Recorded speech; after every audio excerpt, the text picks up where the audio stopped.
आहारात बदल केला तर म्हणजे डेफिनेटली पिंपल्सवर त्याचा काय इम्पॅक्ट होऊ शकतो? So clean diet clean skin हा तर बेसिक फंडा आहेच आपला.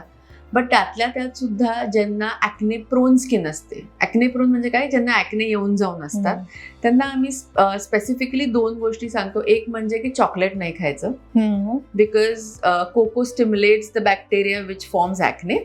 आणि सेकंडली खूप तिखट आणि ऑइली नाही खायचं, simply because it stimulates your hormones and त्याच्यामुळे सिबेशियस सिक्रिशन्स वाढतात तुमचे. सिबेशियस सिक्रिशन्स म्हणजे तामसिक आय थिंक जे डाएट म्हणतो, त्या प्रत्येक गोष्टीने आपल्या आतली जी ऊर्जा वाढते, जे हीट वाढते, त्याच्यामुळे तुमचे ॲक्ने वाढू शकतात. आय विल नॉट से 100% होईलच, बट देन प्रोबॅबिलिटी वाढते. सो खाण्यापिण्यामध्ये मी कधीही काही खूप असे नाही का हे नाही खायचं, हे नाही, अशी लिस्ट वगैरे नसते. सिम्पल चॉकलेट, स्पायसी आणि ऑइली फूड कमी खायचं.